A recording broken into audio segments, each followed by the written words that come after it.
So like and in the clip we showed when we brought you on, you talked about with Michael Williams, we thought we might have to trade up with you or find something to happen there. What I'm also interested in is like where do you get your intel, right? Where does that happen? How do you get your draft intel to like what teams are interested in what players, right? What made you feel like you might have to trade up to get Michael Williams and make some of those phone calls? Yeah, that's an interesting process, and the fact of the matter is nobody knows. Like Yeah. nobody's calling. I'm good friends with Mickey Loomis, but I'm not going to call Mickey and say who you taking at 9, Mick. Like, Yeah. but you know, I think one of the uh, the just truths about this thing is you try to limit it and you try to tell people, hey, your job's on the line if information gets out of here. But people tend to talk, and there's reminders going on all the time. It can be something innocuous. It can be telling your wife, who tells her friend, who then tells somebody. Well, I heard this. But you try to be careful. But stuff gets out, and I think with Michael, we felt like there was a good chance the Saints would take him. I think we probably ran into a situation where the one player was there, and Kelvin Banks, a Texas guy, Right. offensive tackle, that he's probably the one guy I think you learn after that if not him, they would have taken Michael, but Hmm. Banks was there and they didn't expect him to be there. Right. So it's things like that. But, I don't know. The last couple of years, early on, we made a ton of trades. I think we're learning to be a little more patient and just let things come to you. And if you get a Mhm. really good deal, you can't refuse, or if there's really someone you want. But over time, we've learned we probably made our best decisions when we let stuff come to us. Right. Right. Do you have when you get a call from another team? Because I'm never going to be in this room, so I'm fascinated by the draft. When you get a call from other teams, they're offering you a trade. The clock is ticking down. You don't have a whole lot of Yeah. time to operate. How do you go about making those decisions and making those decisions quickly on if this trade is worth it, the value, and all that? Oh, thank God for computers, because I don't have that mind that can do all that in the head. But I mean, it's as easy as clicking, and then you have your trade chart, you have the league trade chart. There are some gnarly, like, close calls. Last year, we in the fourth round, we took a receiver, Jake Cowing, and we were having trade discussions at that. So we got down to like a minute, 45 seconds, and then it was going to be Jake Cowing or a linebacker. And Kyle and I like listening to our scouts, and like, at this point, and so I'm like, Kyle, we got to go. And he's like, no, we got 45 seconds. So I said, okay, fellas, like, show of hands, like, who likes linebacker, who likes Cowing? And it was like really, really close, like right down the middle. And I'm like, Kyle, like, we're going. And he's like, hold on, we got plenty of time. Um, 30 seconds. And he goes, all right, like, here's why the receiver would be important. Here's why the linebacker. Let's another show of hands. And it's like, now there's 20 seconds. And then he goes, okay, one more time, throw him up. And like, I get the decision. I say, turn it in with like 7 seconds. And our guy, Justin Chabot, the scout, like, I give him a hard time because he's typing like this. It then make me like, That's great. and I think we went down to like 2 seconds and we got the Woo. pick in. And you can like forfeit your pick. And Right. Yeah, so they can. Right.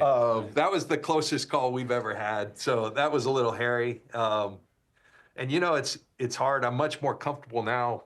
And it's like performing in front of 80,000 people. But the draft sometimes, like, your owner, your boss is sitting there and Right. it's like, this idiot. Can you make a pick? You got Right. 2 seconds left, really? You came that close. And so 9 years later, it's like you get comfortable. But like the first couple of years, Kyle and I would come in here a lot because like sometimes you need to say stupid things to generate conversation, and it's Yeah. not real comfortable doing that and with your bosses that you don't know watching you. Now, fortunately, we know them really well, so we're not quite as nervous about those I, type I of things. hear you. Sometimes you got to say it out loud. We say that on the podcast sometimes. You say it Yeah. out loud and you go, wait, that didn't sound right when I said it out loud. I don't think we want that player or do that right there. All right. Roughly, round one, how many calls do you think you took as far as just like trade, whatever, GM's calling, trying to make moves, just like a Yeah. guesstimation? What do you think?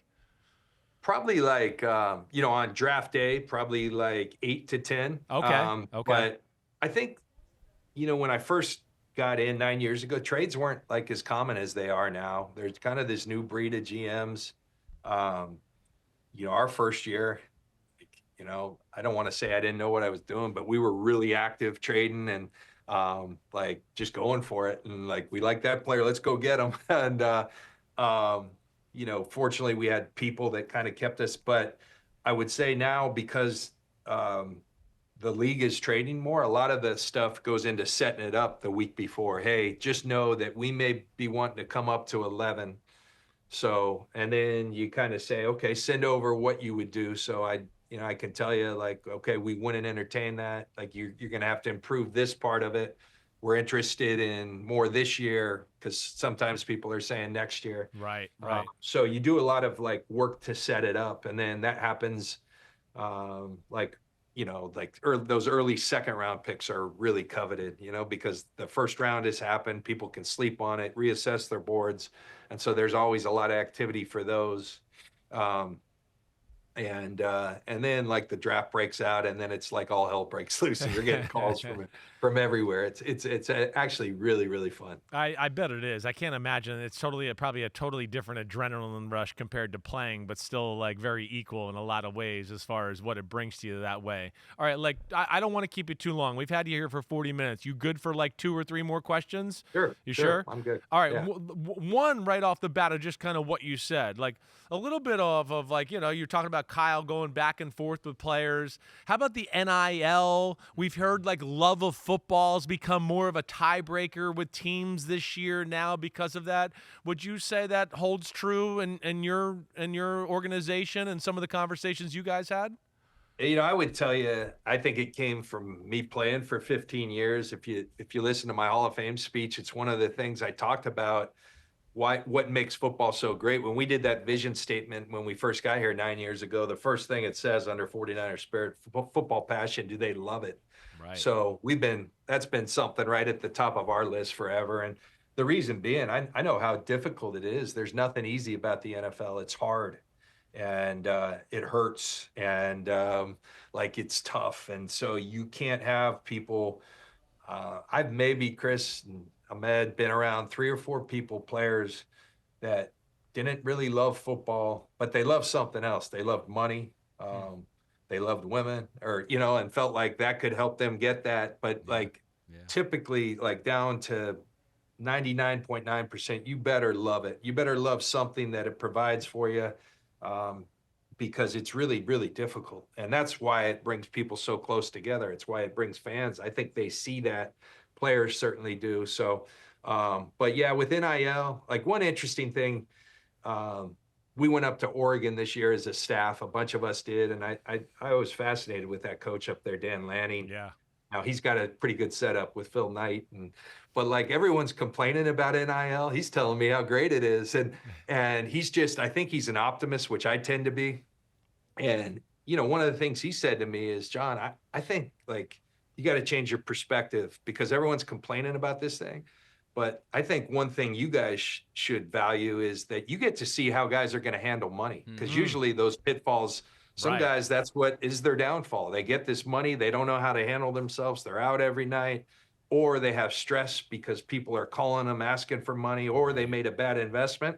He goes, now a lot of that can happen. They've been making money for 3-4 years. Sometimes these guys come in making less their rookie year now than they were supposed to. We talk to free agents now, undrafted free agent. It used to be a big deal to say, hey, we'll give you a $250,000 bonus. Now they're laughing at us. Like, dude, I made $3 million at Texas. Right. Damn it. So, I thought that was really good advice from Dan Lanning, that like you do. And I think you always have to be looking for the positive in situations. And we do get to see these guys a little more battle tested.